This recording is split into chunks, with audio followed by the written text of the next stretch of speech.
The Hero Cup has 7 qualifying events in all, taking competitors through some of the most challenging driving conditions across the UK and Europe.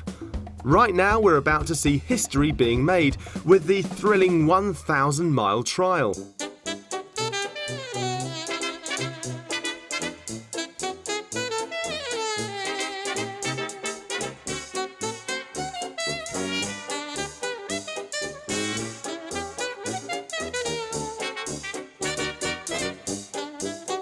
Founded in 1897 and given royal title in 1907, the Royal Automobile Club has been and is a powerful influence on 21st century motoring. Back in 1900, its mission was to promote the motor car as a valid means of safe and economical transport for the future.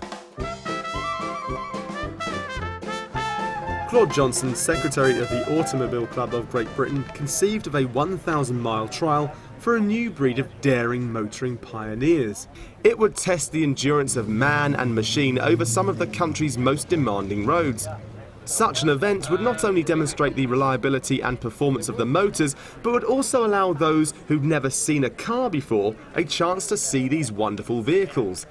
The trial from London to Edinburgh and back was scheduled over 3 weeks from the 23rd of April to the 12th of May 1900 and signalled the beginning of motorsport in the UK. Now, in July 2014, Hero Events, in association with its partners EFG International and the Royal Automobile Club, will recreate this magnificent event. Over 40 exquisite pre-war cars will closely follow the original route. I've got a Triumph Dolomite, which is quite a special thing that was built by Donald Malcolm Healy in 1934. He wanted to prove that the English were better than the Italians and the French, so he wanted to build a car that was faster than the Bugattis and faster than the Alfa Romeos, which I can tell you, having driven the car last night for the first time after owning it for 3 years, that it is faster than any Alfa Romeo in the world. I collect English cars. I'm an Englishman, and we made such wonderful, wonderful cars. We made some great pre-war cars, Bentleys, Lagondas, Alvis's, Rileys, so many. But this is a very, very rare car. Well, this is a 1930 Austin Ulster. It sat unused for about 50 years, and we discovered it about 18 months ago. And did very little in the way of actually doing mechanics to it. We sort of changed the oil, had some new tyres fitted after 50 years, and we then did the London to Lisbon Rally in it, which was just over 1,000 miles, and admittedly it broke down every single day, but thankfully all the guys here managed to fix it one way or the other. So it was, this is the next big challenge in its history, I suppose. I've got a 1938 Alfa Romeo 6C, 2.5 litre, nicknamed Torpedino, which is a very unusual car because it's a streamlined car, and it doesn't look like a pre-war car at all, but it is. When I saw it for sale, I didn't believe it was a pre-war car, but the auction house convinced me and showed me the books, and there it is. And so I bought it because I thought it looked so lovely, but it turned out to be a very good car as well, which was nice, but that was a pure accident. I just bought it because I liked the look of it. So I used to work in Grand Prix racing, and I used to run the McLaren Grand Prix team for many years, quite well at times, and after a few years I managed to save up enough money to buy some old cars. A friend of mine kept badgering me to enter a rally, so eventually I entered the historic rally, and I just turned up in my wife's Mercedes, and they asked me to take the hubcaps off to make it look more like a rally car. And they asked me what I did. I said I was a hairdresser from Sippenham. My name is Duncan Kensington Moyer, and I'm very privileged to have been asked by the owner of this fabulous vehicle, the 3-litre Bentley, to drive in the 1,000-mile trial from London to Edinburgh and back again over the next week, and I'm looking forward to it immensely.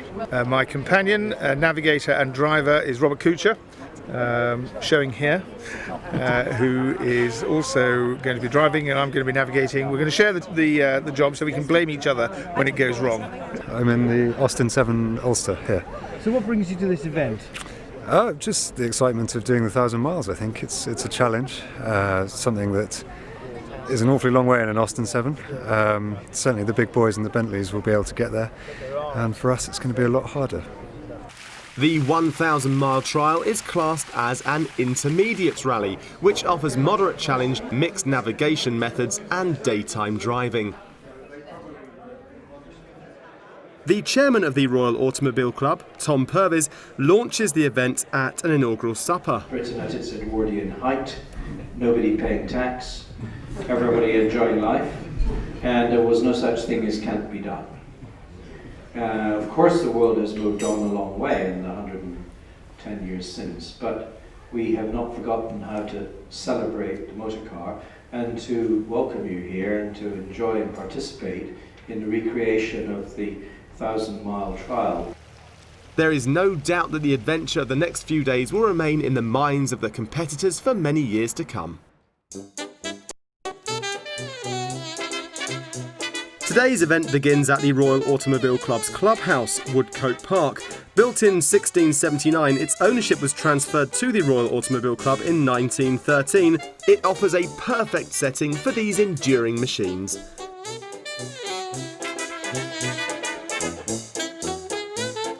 We're involved in historic motor racing in Australia, and we've been doing a bit of reading about this event, and we thought it'd be a fabulous expedition to come over and have a run in it. Particularly it was for vintage cars and pre-war cars, and we thought that'd be sensational. You're back again.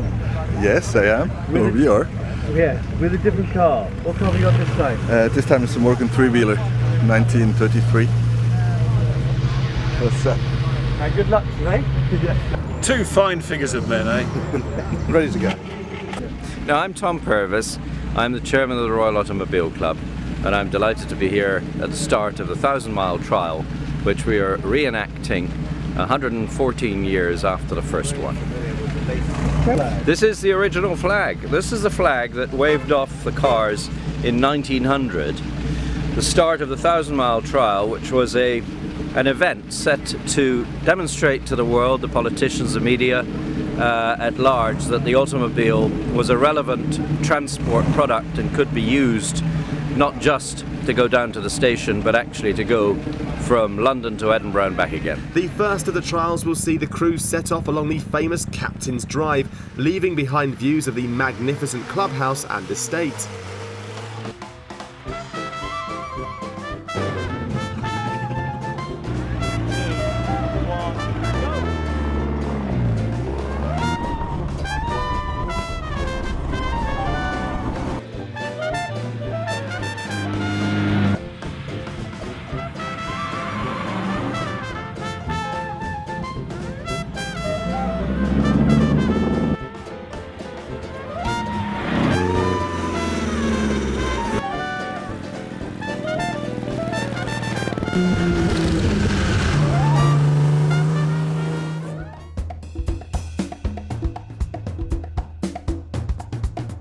Today's 176-mile route will take them through the scenic counties of Berkshire and Oxfordshire and into the delightful Cotswolds district. The highlight of the day will likely be the Prescott Speed Hill climb before halting for the night at Tewkesbury.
The drizzly rain hasn't dampened the spirits of the competitors during this leg, and after some rest stops along the way, it's time to tackle the famous Prescott Speed hill climb.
A stunning performance from John Abel and Martin Taylor has given them top position on the leaderboard.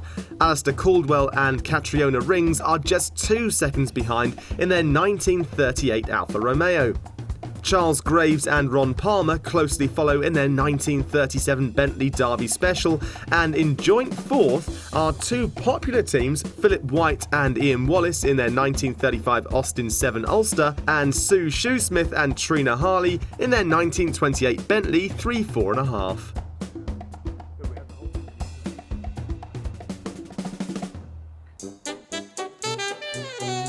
Glorious blue skies greet the crews on day 2 of the 1,000-mile trial. This is a good breakfast. This is protein. We got eggs, we got bacon, we got sausage. No toast, no naughty sort of marmalade, none of that. This is a fighting man's breakfast.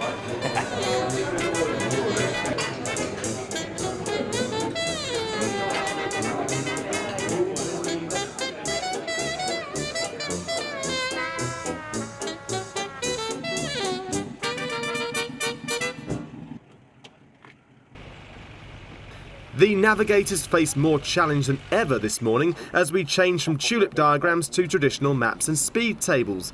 Today is also one of the longest stretches, covering 211 miles.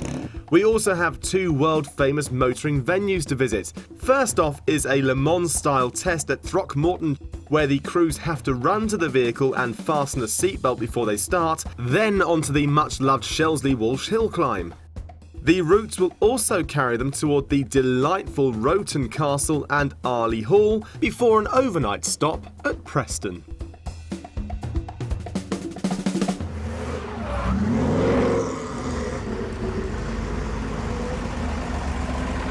Let's head over to Throckmorton right now. A former RAF airfield, this is where they trained Wellington bomber crews during World War II. With some of the longest runways you'll find anywhere, it's no wonder that the crews have been looking forward to this moment. Go.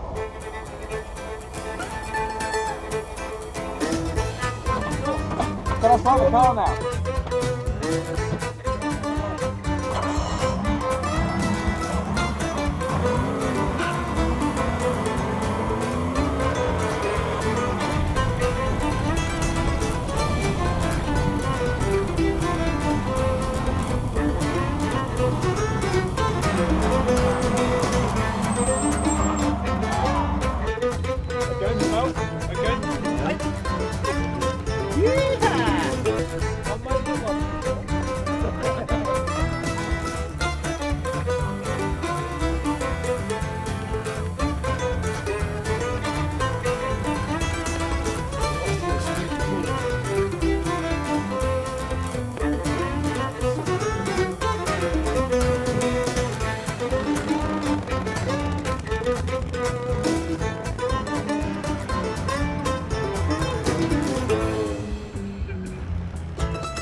Next up, Shelsley Walsh. In use since 1905, Shelsley is one of the oldest motorsport venues in the world. Raymond Mays perfected his ERA racing cars at Shelsley in the 1930s and even drove one of today's competing cars here at the Hill, the wonderful Invicta.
Each day the rally is interspersed with visits to stately homes and castles. Today's it's the sumptuous Roton Castle, Shropshire, which was built in the Middle Ages.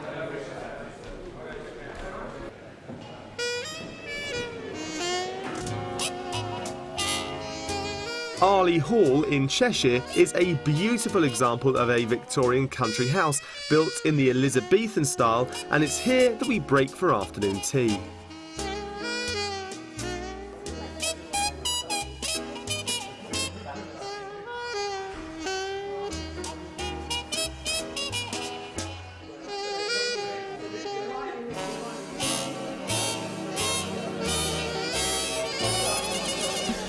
It's been a very taxing day. It certainly has. Okay, so after day 2, the leaderboard looks like this. Abel and Taylor still occupy top spot, but Graves and Palmer have climbed up one place to second, with an immaculate performance today. Caldwell and Rings share 4th place with Klaus and Till Costa. In 5th are the consistently well-performing crew, Shoesmith and Harley.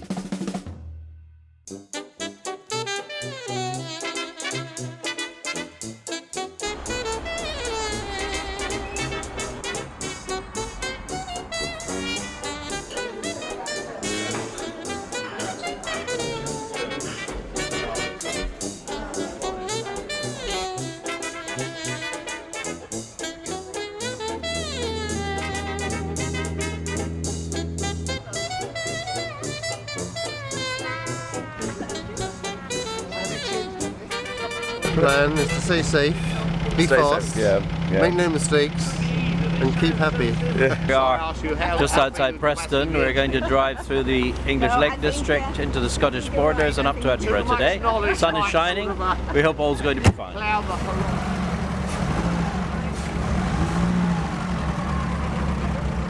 There's an early morning start for the crews at the Marriott. Today is the longest leg of the rally. They have in front of them 224 miles of link sections, tests and regularities. The route takes them through North Lancashire, Cumbria and into the Scottish borders.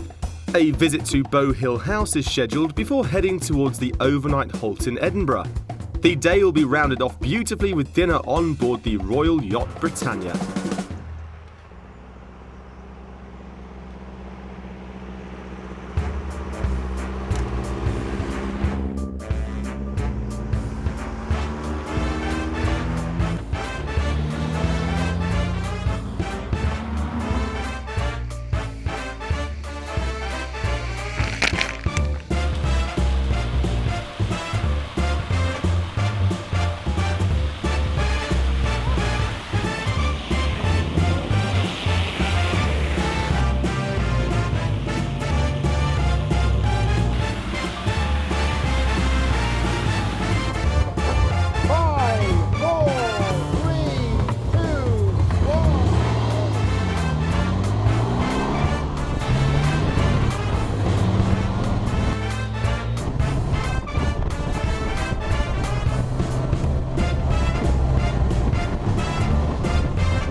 didn't think we were going to stop, did you?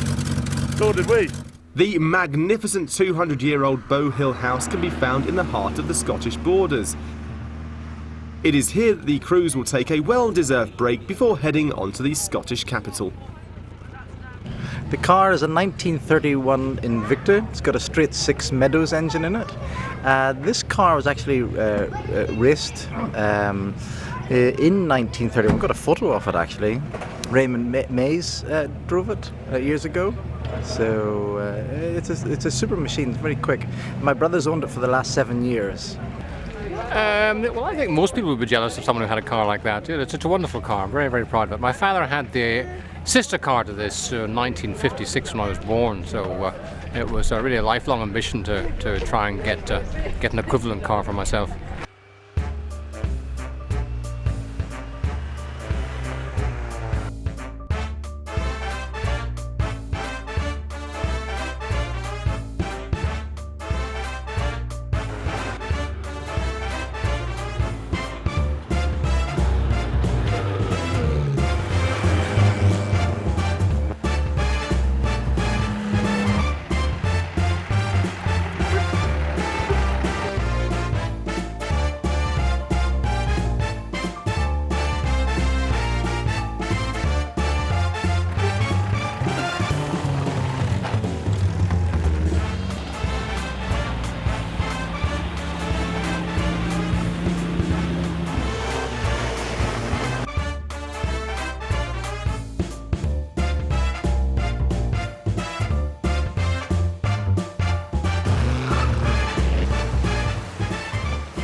A short break to check into Malmaison is all the crews have before they're off to a formal dinner on board the Royal Yacht Britannia, berthed in Edinburgh. Well, how can you miss coming up to see such an extraordinary array of cars? Come all the way up to Edinburgh to watch the sort of 1,000-mile trial come up here, and a great event. Lots of old friends who are sort of bumping into everywhere and sort of catching up with many people I didn't expect to see.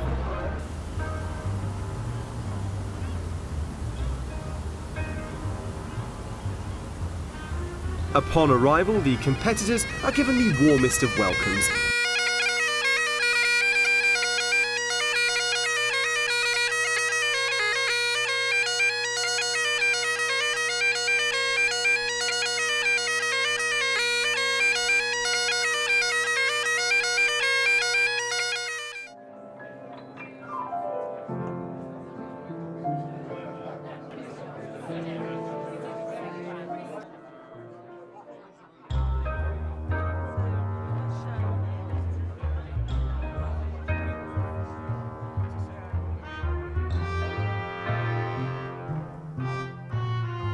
A tour gives them a unique insight into the history of the Royal Yacht and how the royal family and crew lived and worked.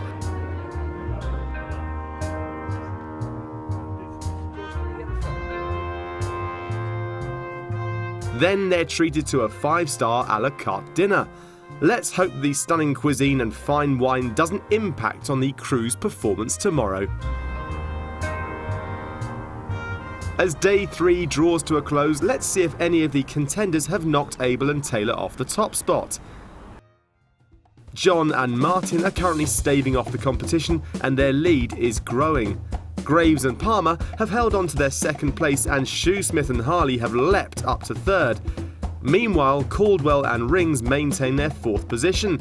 Disappointingly for them, Klaus and Till Costa have dropped to 5th place.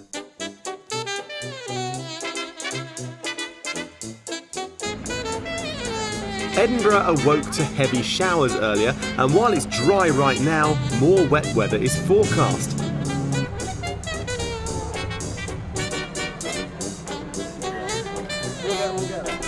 Oh, we're all still there. We're all still there. We're up with the big boys, which is the important thing, aren't we? Considering some of these cars have bigger single cylinders than our entire engines, I think we're having fun. Well, we're all ready to go. We didn't have a hangover this morning, fortunately, so we're on the button, I think.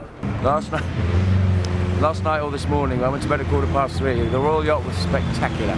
Luckily for some, day 4 has a later than usual start. Oh, it's a stunning car. It's a 1937 Elvis. We both drove it last week for the first time, so it's a great opportunity to come take it out on some open roads, and we just hope it doesn't rain.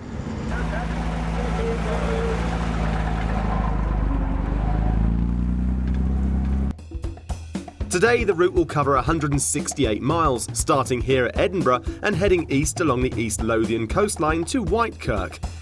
The cruise will then turn south for some scenic link sections and regularities before visiting Alnwick Castle, where the Harry Potter stories were filmed.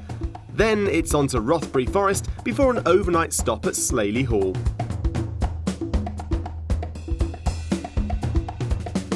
Today marks the midpoint of this endurance rally and the crews are extremely tired.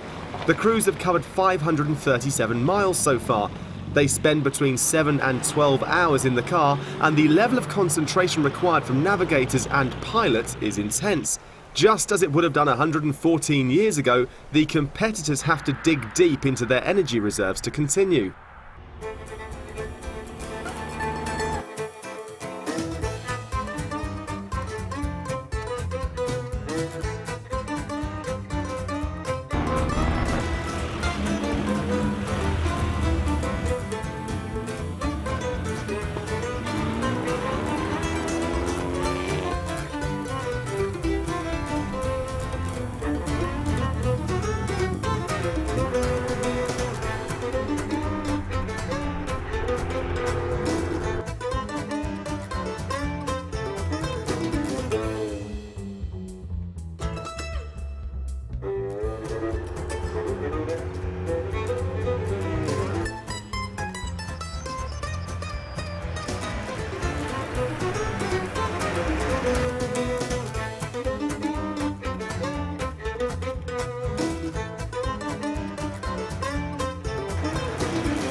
A visit to the Jim Clark Room is up next. This is a small museum in Duns dedicated to the Scottish Formula One driver Jim Clark. The enormously talented Clark died tragically during a race in Hockenheimring, Germany in 1968 at the age of 32.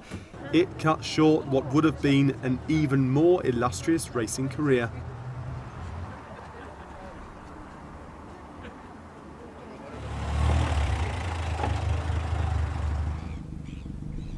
Home to the Duke of Northumberland and his family, the iconic Alnwick Castle is filled with an impressive array of fine art and furniture collected by generations of earls and dukes. It is here that the crews will take a short but much needed break from the weather and the road.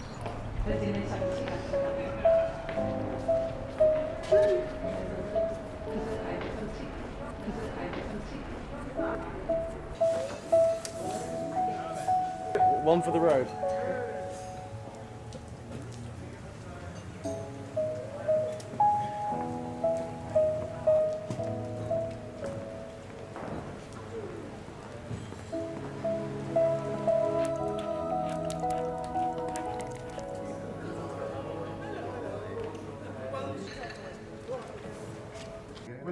Tired but determined, the crews arrive at Slaley Hall, and while they settle down for supper, the results are posted.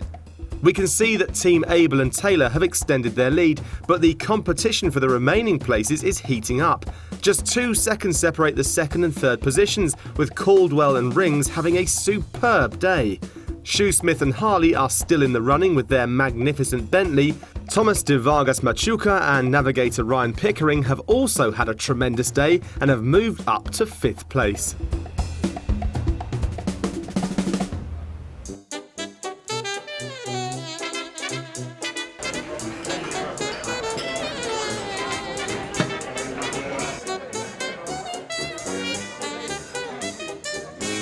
It's morning and the crews and support teams are already hard at work. Spirits have certainly lifted overnight. Over the last 24 hours, we've been witness to a series of practical jokes being orchestrated on and by the 3 Austin 7 crews. Right now, it's retribution for Angus Forsyth. In spite of the noise, Angus doesn't seem to realise that he has a wedding trail of cans and bottles behind him.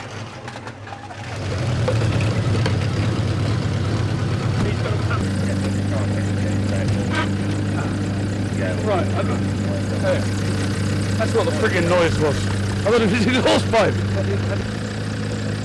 And what did he do to deserve it? And now I see what the basket is for. Who's pinched our car? What's happened there? My little car's been shifted off around the corner by some cheeky buggers. But it's here. We're going to get them back later on, because we picked up a few of these. What else have we got? Watch out for these on the other 7s. Morning.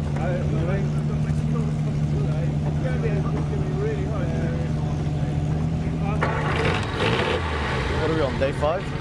Day 5 it is. Day 5. Let's have a look at today's itinerary. The crews will set off from Slaley Hall on a 157-mile route filled with challenges. They'll head south through the Durham Dales, across the peaceful and tranquil moors. Then a visit to the Bowes Museum at Barnard Castle is planned, followed by a series of tests, a short stop at Aldwalk Manor, then on to Harewood. We end the day at Alton Hall.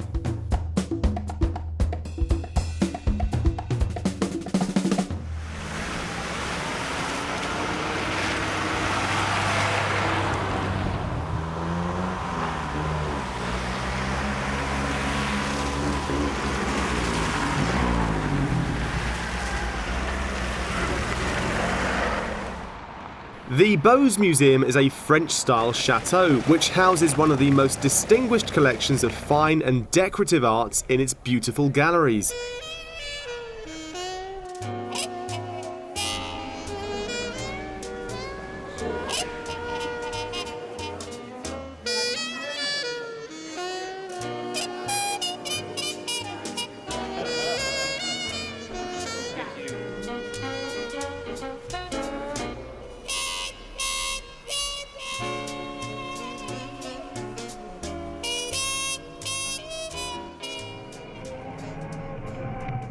The Harewood Speed Hill Climb in South Yorkshire is another prestigious driving venue for these historic cars. Here's Jonathan Turner and Ben Cousins in their 1934 Triumph Dolomite. The first event on the track took place on the 16th of September 1962. Tony Lanfranchi, driving an Elva Mark VI, set best time of the day at 51.61 seconds.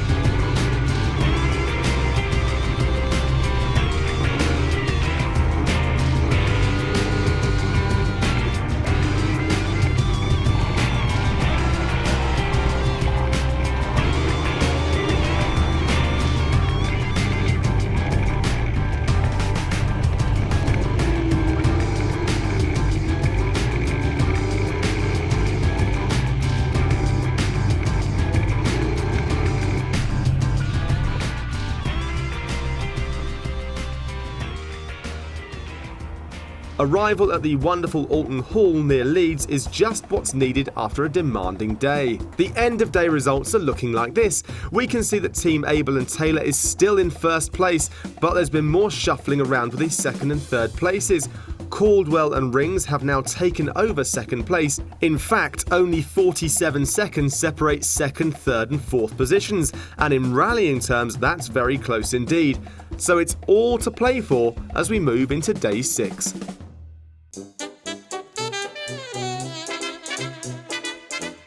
Day 6, the penultimate day of the 1,000-mile trial.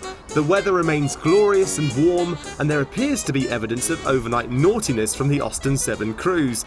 Well, I came in yesterday, okay, round here, hard brake turn, whacked it in, and overnight some things have grown around it. Basically just got married yesterday. Fantastic. No, she's looking gorgeous. Let's see what the day looks like. The competitors will need an early start today for the 199-mile route. The cruise will head through the Yorkshire lanes towards Doncaster. A series of regularities are planned as they head further south towards Edwinstowe, an historic village in the heart of Sherwood Forest, where legend has it that Robin Hood lived with his wife Maid Marian. The cruise will then head to Belvoir Castle and Foxton Locks, before an overnight halt at Whittlebury Hall near Silverstone. Let's catch up with the cruise during one of their tests.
Belvoir Castle has been the ancestral home of the Manners family for over 500 years and remains the family home of the 11th Duke and Duchess and their 5 children.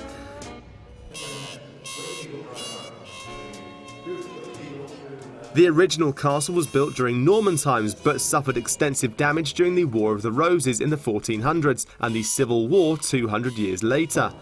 Its glory has now been restored, as we can see, from the grandeur of the staterooms to the splendid functionality of the kitchens.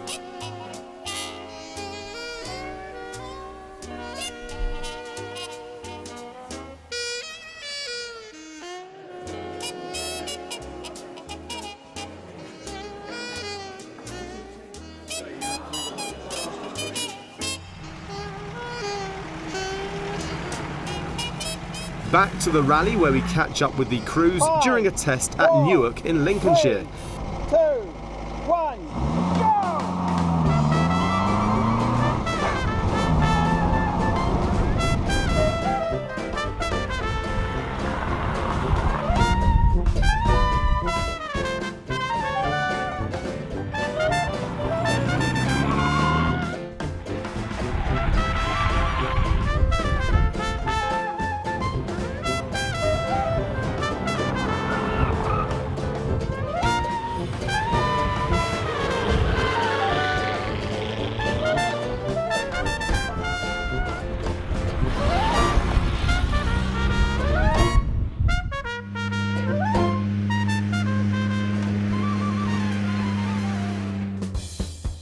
The results look like this. John Abel and Martin Taylor look invincible in first place, but only 16 seconds separate the next three placings.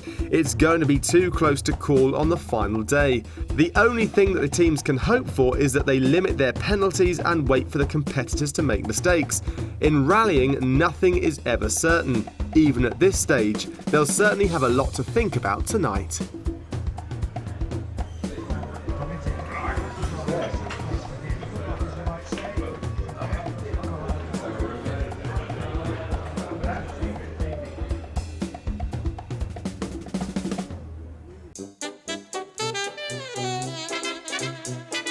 For 2 minutes, I think, and 8 seconds in the lead. But I've messed up. I've made bigger mistakes than that in the past, so nothing's a given, really. But there's only 10 seconds between us and third, and another 6 seconds between third and fourth. So the second, third, and fourth place is going to be fairly tight. I think it's made it quite interesting because I think it's all quite close now. I haven't looked at the results, but people are telling me it's, it's quite close between the first four, so that should be quite good fun. We're going to have the best day so far, I hope. Well, hopefully we're going to get there, Gary. Hopefully we'll get there. Of course we'll make it to the finish line. Of course. It's not. Every day you go to a petrol station, fill it up and have to pay a cheque for £15. Day 7, the final day of the 1,000-mile trial, and the crews couldn't be more geared up. This is the shortest leg of this momentous journey at 141 miles. Starting here at Silverstone, the teams will travel to Bicester for a wonderful set of tests. Then they'll head across the Berkshire Downs towards the Roman town of Silchester. The rally will pass by Farnham and back to the home of the Royal Automobile Club at Woodcote Park.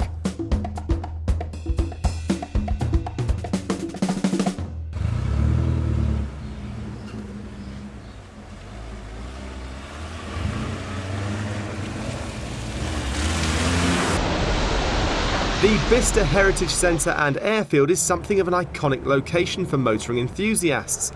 The site is a 1920s RAF bomber station and provides an authentic period setting for the vehicles and crew to take 2 of their last tests.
The final test of the 1,000-mile trial fittingly takes place on the Captain's Drive at Woodcote Park, where it all started 7 days ago. The drive will take the crews right down to the finish line, which is beckoning right now.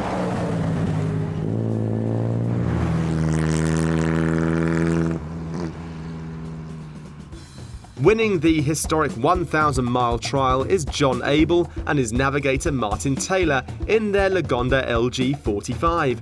In second place are Charles Graves and Ron Palmer in their Bentley Derby Special. Third are Alistair Caldwell and Catriona Rings in their Alfa Romeo 6C Supersport.